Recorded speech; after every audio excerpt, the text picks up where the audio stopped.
We started our day today by picking up our rental car from Avis, which was located over at the train station. We had booked a Fiat 500, but of course you never get exactly what you asked for, so we got a Citroën C3, which turns out to be a really nice French-made car.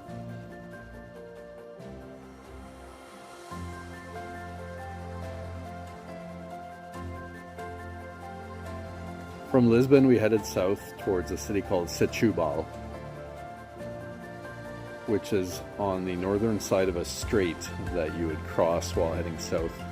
There's a ferry there that you can take. It's a 30-minute ferry ride, and the cost of it was €24, or about $32 Canadian. We loaded onto the ferry and met a fellow who was motorcycling across Portugal. He was from Ottawa. He had rented a bike and was on one of these self-guided tours where it was all inclusive. He had paid for all his hotels and everything in advance, and they had given him a route to follow on the GPS. On the other side of the strait was a peninsula known as Troia. So the Troia Peninsula seems to be a bit of a resort area, and there are lots of beaches as you head down and various condos and villas. It actually had a very Mexican feel to it as we drove down. And we stopped along that peninsula at a really nice beach where we walked on a boardwalk towards the sand and then spent some time on the beach itself. And we were able to order some cappuccinos and just relax for a bit.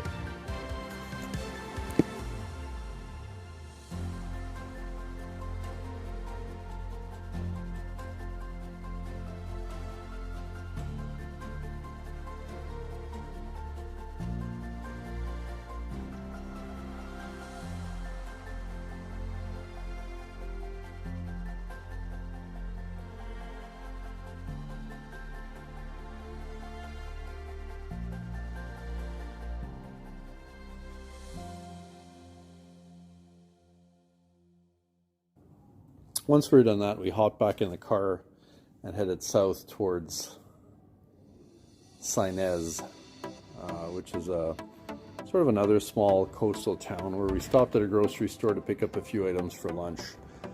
I always really enjoy walking through grocery stores in different countries and seeing what they have, and always end up buying way more than I need.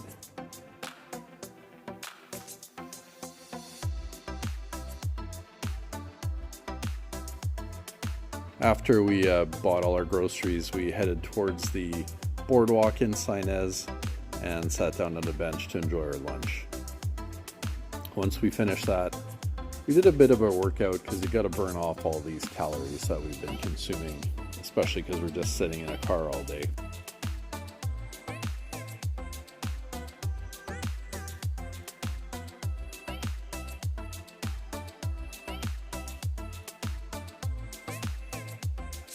We finally undertook the last stretch of the day towards Lagos, which is a city at the southernmost point of Portugal. Lagos played a big role in the slave trade in the 1500s, and we were able to visit a museum that was dedicated to explaining what had occurred here and to make sure that it was never forgotten. And finally, we ended our night at a tapas restaurant. So we ordered about 4 or 5 different meals, and if you don't know what tapas is, really all it is small portions of various meals. So I think we ordered 4 or 5 of them and had a great meal along with some local beer. Once that was done, the rain started coming down. So we decided to stay where we were to stay dry for a bit and ordered a couple of cappuccinos until the rain stopped and we were able to head back. So the plan for tomorrow is to head into Seville, Spain, after we finish our breakfast here, and we're spending 2 nights in Seville before we start heading back to Lisbon.